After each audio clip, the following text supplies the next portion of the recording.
Welcome to Lit with Ernest, where we cut through the noise and get to the heart of what makes great literature tick. Today, we're diving into one of the most iconic works in the literary canon, Don Quixote. Written by Miguel de Cervantes, this 17th century novel has been widely regarded as the first modern novel, and its influence can still be felt today. Don Quixote is significant not just because of its age, but because of its bold experimentation with form and narrative. It's a story about a nobleman who becomes obsessed with chivalric romances and sets out on a journey with his trusty sidekick, Sancho Panza, to revive chivalry and seek adventure. This obsession is rooted in the literary traditions of the time, particularly the romantic novels of chivalry that were popular in Spain during the 16th century. Cervantes' masterpiece is a direct response to these works, using satire to critique the notion of a bygone era of heroic knights.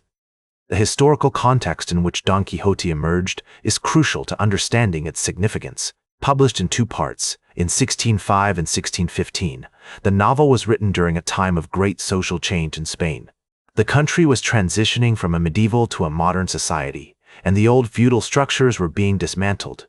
This led to a sense of disillusionment among the nobility, who felt their traditional values and way of life were under threat. Don Quixote's obsession with chivalry can be seen as a manifestation of this nostalgia for a lost era. In terms of literary background, Don Quixote relates to several major traditions, including the picaresque novel, which emphasizes the journey of a rogue or outsider through society. Cervantes' work also draws on the conventions of romance, using the narrative framework of a quest to explore themes of identity, reality, and the human condition. Key authors who have shaped our understanding of Don Quixote include scholars like Erich Auerbach, who argued that the novel represents a fundamental shift in the way literature portrays reality. Other influential critics, such as Mikhail Bakhtin, have seen Don Quixote as an exemplar of the carnivalesque, where social hierarchies are subverted and the norms of reality are challenged. One of the most significant themes in Don Quixote is the tension between reality and imagination. The protagonist's perception of the world is shaped by his reading of chivalric romances, which leads him to mistake windmills for giants, a group of traveling merchants for a band of robbers, and a barber and a puppet show for a duke and duchess.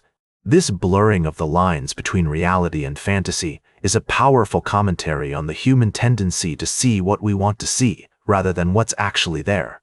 As the novel progresses, Don Quixote's grip on reality begins to slip, and he becomes increasingly entangled in his own delusions. A notable example of this theme can be seen in the episode where Don Quixote attacks a group of windmills, believing them to be giants. This incident has been interpreted in many ways over the years, but at its core, it's a powerful commentary on the dangers of unchecked imagination and the importance of grounding ourselves in reality. The scene is also a masterclass in satire, using humor and irony to critique the excesses of romantic literature. Don Quixote has had a profound influence on literature and culture, inspiring countless adaptations, reinterpretations, and works of fiction. From Dickens to Dostoevsky, many authors have drawn inspiration from Cervantes' masterpiece. Even today, Don Quixote remains a cultural touchstone, with references in everything from music to film to politics.